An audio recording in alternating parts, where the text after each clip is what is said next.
Nesse vídeo eu vou te falar por que eu vendi a Auren depois de quase 2 anos com a empresa e também a Vale.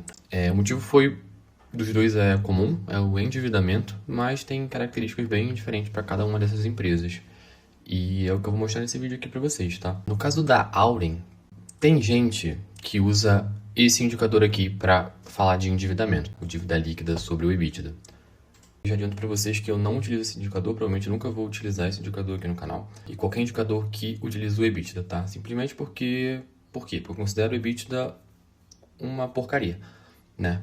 Eu simplesmente acho que vocês, como investidores aí, o pequeno investidor, ou que se interessa pelas empresas, um dos piores indicadores que você pode usar para você aí é o EBITDA, em qualquer análise que você fizer. E por que isso?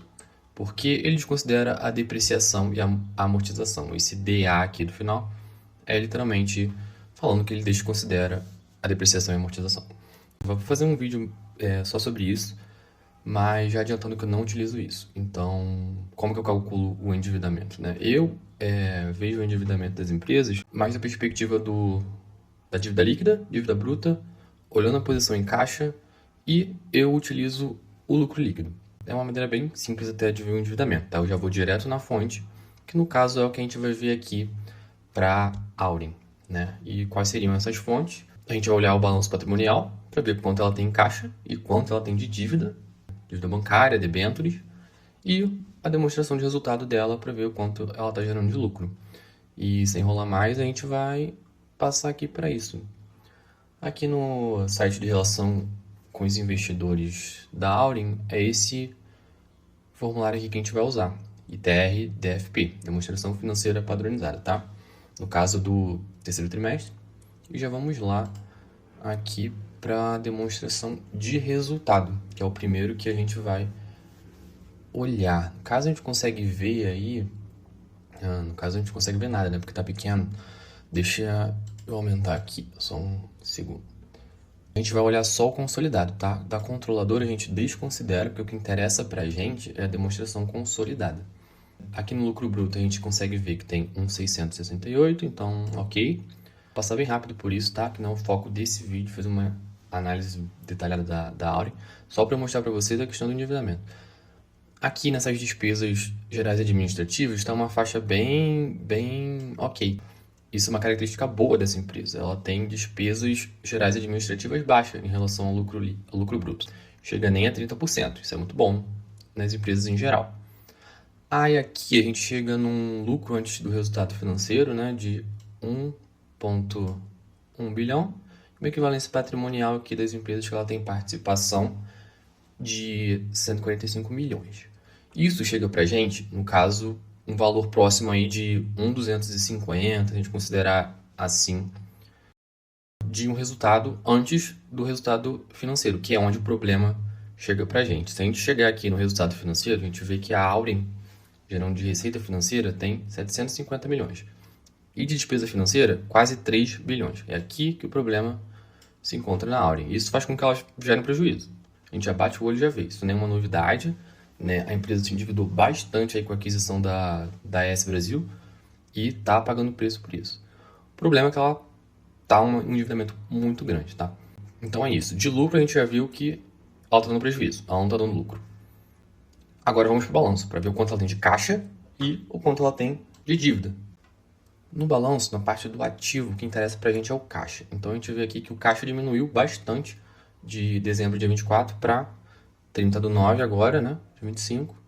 E ela está com, em média, assim, de caixa de aplicação financeira, na faixa dos 5 bilhões de caixa, tá? E tinha, ou seja, ela provavelmente amortizou, provavelmente não, ela amortizou alguns dos financiamentos que ela tinha. Então, do ativo que interessa para a gente é isso, saber que ela tem 5 bilhões em caixa. E agora vamos ver quanto efetivamente ela tem de dívida com os bancos e com as debêntures que ela emitiu. Aí a gente vai para isso aonde? Na parte do balanço patrimonial, na parte do passivo. Aí a gente já bate o olho aqui e vê que no curto prazo ela tem 2 bilhões e 200. Ela diminuiu um pouco em relação ao final do ano passado, mas quando a gente olha aqui no longo prazo, 22 bilhões, quase 23 bilhões, 22 bilhões e meio, né? Então, a empresa está fechando aí com uma dívida total aí de aproximadamente 24 bilhões e uns 800 milhões de reais, né? É uma dívida altíssima para, no caso, que ela não está nem dando lucro. Tá, ela tem uma dívida alta, ela tem um caixa que paga 20% dessa dívida. Tá, mas ela gera muito caixa, ela é uma empresa do setor de energia, hidrelétrica, ela gera muito caixa. Vamos ver, ela gera muito caixa. Vamos dar uma olhada. Para a gente saber se ela gera muito caixa, a gente tem que dar uma olhada na demonstração de fluxo de caixa.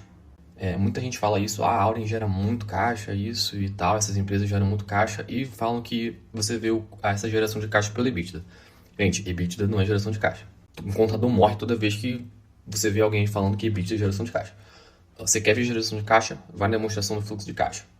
O EBITDA é outra coisa.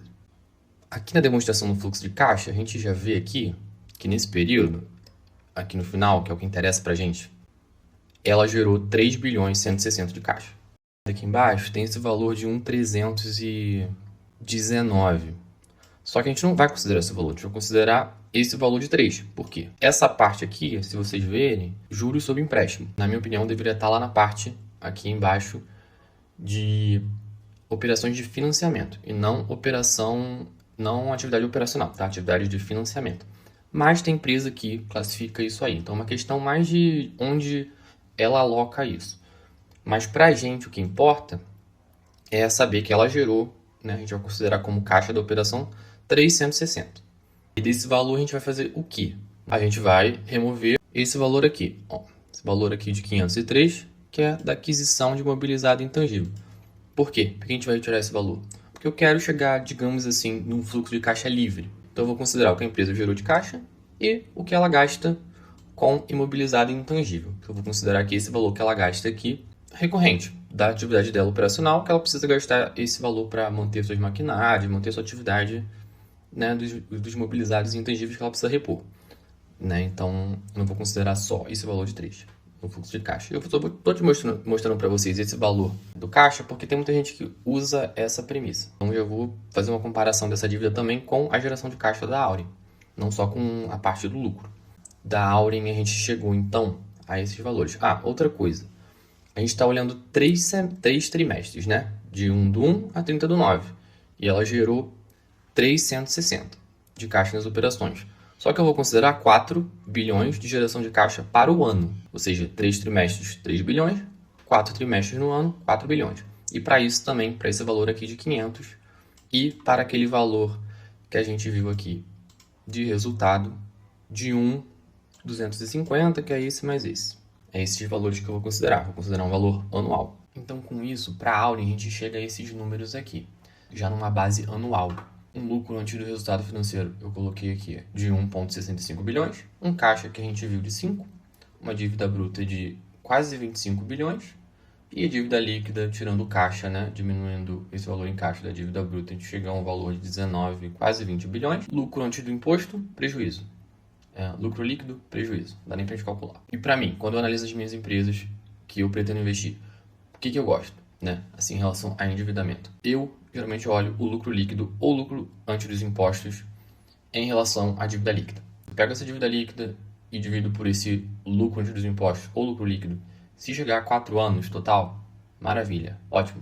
Chegou a 5 anos, tá ok. 6 anos, se eu gostar da empresa, também tá ok. Passou muito disso, eu já não gosto. Tá? No caso da Auren, a gente vê aqui, se eu usar o lucro antes do resultado financeiro, dividir essa dívida líquida de 18, quase 20, por esse lucro antes do resultado financeiro, eu chego a um total de 12 anos. Isso é muito ruim mesmo, porque não é nem a linha que eu gosto de usar, eu tive que usar uma linha anterior porque ela está dando prejuízo.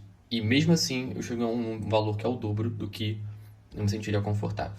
Se eu olhar o caixa operacional, também, aquele valor que a gente viu de 4 bilhões, se eu remover aquela parte referente ao imobilizado, eu chego a digamos assim, um fluxo de caixa livre de 3,3 bilhões. Se eu dividir essa dívida líquida por esse fluxo de caixa livre que eu achei aqui, eu chego a um período de 6 anos, né? Que também já não é o ideal. Também não é nem um indicador que eu gosto, tá? Digamos assim, eu prefiro olhar em relação ao lucro líquido. Então a gente vê que tá um endividamento bem alto mesmo. E por que eu zerei? Eu zerei a posição basicamente porque a Auren foi uma empresa que eu comprei há 2 anos atrás. Eu comprei a Auren nesse período aqui. Foi no finalzinho de 2023. Eu ainda me ferrei aqui, porque eu fiz a burrice de comprar quando ela estava subindo um pouco aqui. O meu preço médio ficou na casa dos R$13,50. Então, basicamente, a Auren era uma empresa que eu comprei porque ela tinha pouca dívida e um caixa alto. E ela adquiriu a AS Brasil, né, que tinha caixa baixo e muita dívida. E agora ela está pagando preço aí para diminuir esse endividamento, tá? Então, basicamente, um dos pilares que a Auren, que eu tinha para comprar a Auren, foi o endividamento, que mudou completamente de cenário após a aquisição da AS Brasil. O resto permanece o mesmo. E como eu não sei até quanto tempo essa diminuição desse endividamento vai ocorrer, eu simplesmente decidi vender e investir em outra empresa com endividamento menor. A gestão da Auren eu gosto. Se vocês verem, darem uma olhada lá, tem o grupo Votorantim, é um bom grupo. Acho que a empresa vai se recuperar, acho que a empresa no futuro vai pagar dividendo. A questão é que eu prefiro uma empresa menos endividada, né? O fundamento que eu tinha para comprar a Auren era esse e mudou completamente. Então, nesse caso, eu zerei minha posição na Auren. Já para a Vale também foi um endividamento, mas um aspecto diferente. Quando a gente olha a Vale aqui, a gente vê que a dívida líquida da Vale é 66 bilhões e ela tem 32 bilhões de caixa. É uma dívida alta? Não dá nem para considerar uma dívida alta, porque quando a gente olha o lucro da Vale, a Vale lucra muito. Para uma empresa que está lucrando no último ano 30 bilhões, uma dívida líquida de 66 bilhões não é nada, é um endividamento controlado. O problema é que a gente tem a CSN Mineração, que tem uma dívida líquida de menos 4 bilhões. Ou seja, ela tem 13 bilhões em caixa, ela tem 9 bilhões de dívida e ela não tem dívida nenhuma. Ela basicamente não tem dívida. Então, nesse cenário, basicamente troquei a Vale pela CSN Mineração. Fez sentido para mim, por ser uma empresa menor, uma empresa que eu também gosto, uma empresa que já atua no ramo há muito tempo. E foi basicamente isso. Eu vendi a Vale, não tive lucro nem prejuízo e apenas troquei pela CSN Mineração. E no caso, essas empresas, a Vale e a CSN Mineração, vão ser os próximos vídeos aqui do canal. Uma análise mais completa de cada uma delas. Então, se você gosta dessas empresas, já se inscreve aí para não perder os próximos vídeos. E outra coisa sobre a Auren, bem rápido. Como eu disse, o meu preço médio era de R$13,50. Então, meio que eu vendi com prejuízo, porque eu vendi por R$11,50 no caso. Que é só para dizer para vocês que não é porque você perdeu dinheiro nela que você precisa recuperar o dinheiro com ela. Muita gente acontece isso, fica preso nessas posições. Não, ela tem que chegar em tal valor para eu não perder dinheiro e eu não posso fazer nada. Não. Isso aqui foi um valor, não foi um valor exato, tá? Isso aqui foi só um exemplo, um valor assim hipotético. Suponha que eu tive um prejuízo de 1.000 e eu vendi totalmente as minhas ações na Auren, zerei. Mas no caso, a minha posição, eu vendi, o que eu fiz para compensar esse prejuízo e juntar? Eu vendi uma parte da minha maior posição, que no caso aconteceu de estar valorizada. E ela passou dessa totalidade que eu tinha, dessa minha maior posição, eu fiquei com 95, então eu perdi 5% de uma ação que era a minha maior posição e realizei um lucro no mesmo valor do prejuízo que eu tinha na Auren. Com isso eu não tive prejuízo nenhum, eu apenas diminuí um pouco a minha posição na minha maior posição, no caso, e zerei a minha da Auren e esse valor da venda das duas entrou no meu caixa, aumentando meu caixa, que eu espero para aportar em alguma outra oportunidade que eu ver. No caso, isso só funciona porque minha maior posição era bem maior em relação à Auren. A Auren não devia chegar nem a 5% da minha carteira, né? Porque eu parei de comprar logo depois da aquisição da AS Brasil, porque eu não tinha dados para analisar. Estava esperando as coisas assim esfriarem para dar uma olhada como ia chegar as demonstrações e tal, e depois, então a Auren foi a 7, foi a 8 e eu não comprei, não diminui meu preço médio. Então é isso, gente. Obrigado por assistirem e até o próximo vídeo.